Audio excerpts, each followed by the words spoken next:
এখন অনেকে বলে শেখ হাসিনাকে ফ্যাসিস্ট হাসিনা বলতে চায় না, বলে মাফিয়া মাফিয়া হাসিনার পতন হয়েছে। মিডিয়াই তাদেরকে সহযোগিতা করেছে 15 বছর শাসন করার জন্য। আমরা তো গণমাধ্যমকে বলি ফোর্থ স্তম্ভ, চতুর্থ স্তম্ভ। সেই জায়গা থেকে গণমাধ্যম হচ্ছে দর্পণ, একটা রাষ্ট্র কেমন চলছে, সরকার কেমন করছে সেটা দেখার দর্পণ হচ্ছে গণমাধ্যম। সেই গণমাধ্যম সেই দর্পণ দেখায় নাই, দেখিয়েছে মানবতার মা শেখ হাসিনাকে, দেখিয়েছে যে কাঁদো বাঙালি কাঁদো, বাঙালির চোখে পানি নাই, কিন্তু ফোর্স করেছে মিডিয়াতেও সারা মাস যদি শোক করে যে কাঁদো বাঙালি কাঁদো, অথচ তারা কখনোই গুম খুনের কথা তুলে ধরে নাই। এই যে আড়াল করা, এই আড়াল করার মধ্য দিয়ে মাফিয়া তন্ত্র কায়েমে একরকম সহযোগিতা করেছে এই গণমাধ্যম। সেটা হচ্ছে বাংলাদেশের গণমাধ্যমকে এবং সংবাদপত্রকে আপনার এখন স্বাধীন মনে হয় কিনা, সংবাদ মাধ্যমের মধ্যে কাজ করতে বাংলাদেশের সাংবাদিকদের অসুবিধা হচ্ছে বা কোনো প্রেফারেন্সকে ভয় পেতে হচ্ছে, যদি আমি ভয় শব্দটা ব্যবহার করি, বা আতঙ্কিত থাকতে হচ্ছে বা কাউকে বেশি খুশি করতে হচ্ছে, এরকমটা মনে হয় কিনা। আমি তুলনা করতে চাই না যে গত 15 বছরে আমরা কেমন ছিলাম, গত 15 বছরে আমরা খুবই খারাপ ছিলাম, এখন আমরা কেমন আছি সেটা যদি আমরা একটু বলি। খালেদ ভাই আপনাকে ধন্যবাদ, জেসিন ধন্যবাদ, এখানে একসাথে আমরা এসেছি। আসলে বাংলাদেশের গণমাধ্যমের সংবাদ স্বাধীনতা, গণমাধ্যমের কাজ, সাংবাদিকরা কিভাবে কাজ করছেন, তাদের উপরে কোনো রকমের খড়গহস্ত, কোনো রকমের কন্ট্রোল আছে কিনা, এই জিনিসগুলোকে আমাদেরকে অনেকভাবে ভাগ করতে হবে আর কি। এখানে তো একটা হচ্ছে সরকার পক্ষের একটা চাপ থাকে, মালিক পক্ষের একটা চাপ থাকে, বর্তমানের যে ক্ষেত্র সেখানে বিভিন্ন পার্টি ইনভলভ আছেন, তাদেরকে সেইগুলা থেকেও আপনার চাপের সম্মুখীন হতে হয়। সুতরাং আপনি যে বাংলাদেশের সংবাদ মাধ্যম স্বাধীন আছে অথবা মুক্ত আছে, গণমাধ্যম মুক্ত আছে, এটা আসলে মনে করার কোনো সুযোগ নাই আর কি। আপনি দেখবেন যে আগস্ট থেকে এখন পর্যন্ত অনেক রকমের সংবাদ বাংলাদেশের গণমাধ্যমে এসেছে, বিশেষ করে বিশেষ কিছু পত্রিকা যেগুলো বিশেষ কিছু শিল্পগোষ্ঠী ওন করে থাকে, তারা এমন চটকদার সব কার্যক্রম করেন যা সাংবাদিকতার মানদণ্ডে আমার মনে হয় না যে কোনোভাবেই উত্তীর্ণ হয় আর কি। আর এছাড়া এই সংবাদপত্রের যেই যেই মিডিয়া হাউসগুলো আছে, এর মধ্যে কিছু তো আপনি এস্টাবলিশ করা হয়েছে নিজেদের উদ্দেশ্য চরিতার্থ করার জন্য।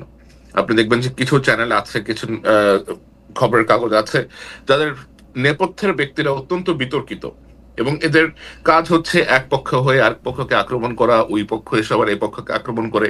কেউ কেউ আবার কখনো সরকারের সহযোগী হয়ে ওঠে, কেউ যখন দেখে যে সরকার তাদের কথা শুনছে না তখন গিয়ে আবার তারা সরকারকে আক্রমণ করে।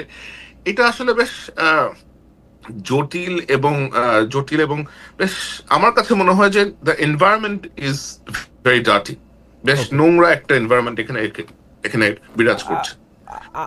মানে আপনি আসলে কম কথাতেও সবগুলো বিষয়ই আপনি মোটামুটি এনেছেন, কিন্তু একটু সহজ করে মানে কোয়ান্টিফাই করে যদি আমি এখন বলি যে আপনি যদি সংবাদপত্রের স্বাধীনতার সর্বোচ্চ মান যদি হয় 100, এই মুহূর্তে এই সরকার আসার পরে বা 5 আগস্টে শেখ হাসিনা যাওয়ার পরে আপনি এই সংবাদপত্রের স্বাধীনতার মানদণ্ডে এটাকে কত নম্বর দিতে চাইবেন?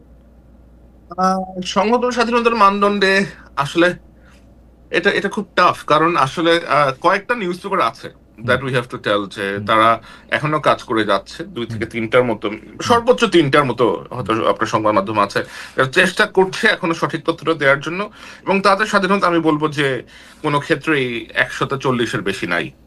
হাসিনার সময় হয়তো যেটা 25 ছিল সেটা এখন 40 হয়েছে। আর অন্য যারা আছে ধরেন আপনার, ওদের তো আসলে ধরেন স্বাধীনতা ডিপেন্ড করে তাদের মালিক যারা, ওদের মর্জির উপরে, তো ওইটা নিয়ে আসলে মন্তব্য করার কিছু নাই আর কি। ওকে, আমরা আবার আসবো আপনার কাছে স্পেসিফিক প্রশ্ন নিয়ে। আমরা একটু কাজী জেসিন থেকে এই ব্যাপারটা একটু জানতে চাই যে বাংলাদেশের গণমাধ্যম বা সংবাদপত্রকে আপনি আসলে কিভাবে দেখছেন এই পর্যায়ে এসে। ধন্যবাদ স্যারকেও ধন্যবাদ। এই বিষয়টা যে আমরা কথা বলতে পারছি, এটা আমি সাধুবাদ জানাই আপনার উদ্যোগ নেওয়ার জন্য। আসলে আপনি বলেছেন যে আগের কথা বাদ এখন আমরা কেমন আছি সেটাকে জাজ করার জন্য। আগের কথা বাদ দিয়ে আপনি আজকের অবস্থা জাজ করতে পারবেন না, কোনোভাবেই পারবেন না। একটা ভেঙে যাওয়া বাসায় আপনি কেমন করে সাজিয়েছেন, ভুলে যান ভেঙে গেছেন কিনা, এই কথাটা আপনি বলতে পারবেন না। আগে কি মিডিয়া ছিল, গণমাধ্যম ছিল কিনা, সেই প্রশ্নটার উত্তর আমাদের দেখতে হবে।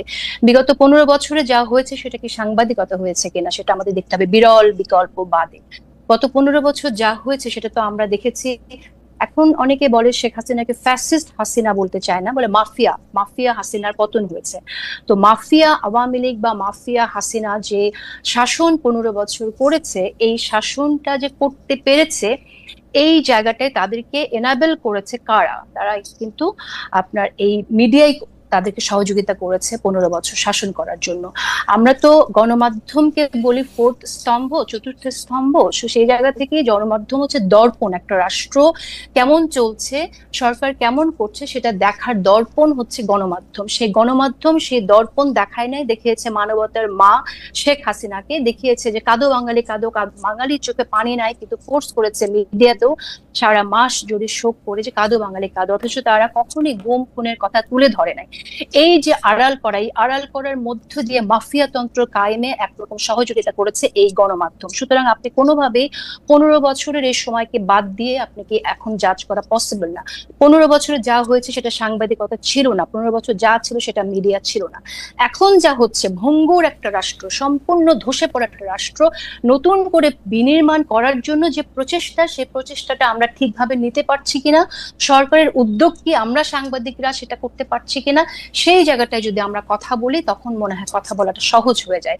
সেক্ষেত্রে আমি বলবো যে আমার মনে হয় যে আমরা চেষ্টা করছি, কিন্তু অনেক শস্যের মধ্যে ভূত যেহেতু রয়ে গেছে, কারণ আপনি এখানে বীজটা বপন যা হয়ে গেছে, সেই বীজের যে বপন আছে, যে বীজটা বপন আছে সেই বীজেরই চারা তো থাকবে। তো সেরকম একটা অবস্থা আছে। আপনি এখানে ব্যবস্থার যে সিস্টেমের মধ্যে আমরা আছি, সেই সিস্টেম যদি সম্পূর্ণরূপে ভেঙে দেয়া না যায়, সেই সিস্টেম থেকে যদি বের হয়ে আসা না যায়, তাহলে আপনি নতুন করে স্বপ্নের মধ্যে থেকে বলতে পারেন না যে সাংবাদিকরা সম্পূর্ণ স্বাধীন কিনা। সাংবাদিকরা সম্পূর্ণ স্বাধীন হবে কি করে?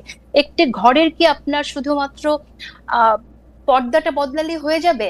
একটি ঘরের কি শুধু দুয়ারের রংটা বদলালে হয়ে যাবে যে সেই ঘরটা অন্যরকম হয়ে গেল? তা তো না। আপনার ফাংশন করছে কারা, কিভাবে, সেখানে তো কোনো পরিবর্তন আসে নাই। সুতরাং আমরা যদি বলি যে অনেক কিছু পরিবর্তন আমরা আশা করছি, সেটাতে ইউটোপিয়ান চিন্তা হবে বলে আমার কাছে মনে হয়। জেসিন, আপনাকে ধন্যবাদ। আমি আপনার প্রসঙ্গে আসার আগে আমি একজন দর্শকের মন্তব্য একটু পড়তে চাই। আশরাফুল করিম খান, তিনি মন্তব্য করেছেন, অসংখ্যবার একই মন্তব্য তিনি করছেন, সেজন্য তার মন্তব্যটি চোখে পড়ছে। খালেদ ভাই, আপনি যেই টোনে এনসিপির নেতাদের সঙ্গে কথা বলেন, সেই টোনে কি এই দুইজন অতিথির সঙ্গে কথা বলতে পারবেন? আছে সেই হেডম? ঠিক আছে, মানে না, সেটা আমি পারবো না, কারণ হচ্ছে যে মানে দুইজন অতিথি বা দুই ধরনের অতিথি দুই রকম। আমি এবার একটু প্রসঙ্গে আসি জেসিন, আপনার জন্য আমার স্পেসিফিক প্রশ্নটা যেটা ছিল সেইটাও আসলে এরকমই একটা প্রশ্ন। সেটা হচ্ছে যে আপনি বলছেন যে এই যে যারা স্বৈরাচার ছিল, যারা ফেসিস্ট ছিল, তাদেরকে আসলে এনাবল করেছে কারা, মিডিয়া সহযোগিতা করে, মিডিয়া তাদেরকে সরকার কি করেছে সেইটা তারা আসলে দেখায় নাই, দর্পণ হিসাবে যাতে যে কাজ করা দরকার ছিল সেটা তারা করে নাই। কিন্তু মুশকিল হয়েছে তথ্য প্রযুক্তির যুগে আমরা কিন্তু মিডিয়া যে এটা করে নাই, মিডিয়া যে এটা এরকম ফেল করে গেছে, সেই জন্য বাংলাদেশের জনগণ, পাঠক, অডিয়েন্সও মিলিয়ে মিডিয়াকে কিন্তু সাংঘাতিক রকমের হলুদ কার্ড, লাল কার্ড দেখিয়ে গেছে। এবং মিডিয়া কিন্তু বাংলাদেশে ইরেলেভেন্ট একটা জিনিসে পরিণত হয়েছিল শেখ হাসিনার সময়ে। কেউ বাংলাদেশে গণমাধ্যমকে সেই অর্থে আর বিশ্বাস করতে পারে নাই। আমরা বাংলাদেশের মিডিয়াতে শেখ হাসিনার সংবাদ সম্মেলন করা থেকে শুরু করে যা কিছু ছাপা হয়েছে তা নিয়ে হাসাহাসি করতে দেখেছি, ফান করতে দেখেছি, ট্রোল করতে দেখেছি, বিশ্বাস করতে খুব কম লোককেই দেখেছি। বাংলাদেশের মিডিয়া জুলাই আগস্ট মাসেও চরমভাবে শেখ হাসিনাকে সাপোর্ট করে গেলেও তার প্রতি বাংলাদেশের মানুষ আস্থা রাখে না। কিন্তু প্রবলেম হচ্ছে মিডিয়ার এই পরিবর্তনটা, মিডিয়া যা দেখানো দরকার তাদের দেখাবে, তা প্রকাশ করবে, সেই সাহসটা অর্জন করবে, তার জন্যই পুরো বিপ্লবটা হয়েছে। আমার প্রশ্নটা হচ্ছে সেই বিপ্লবটা সফল হয়েছে কিনা, আমরা যা দেখাতে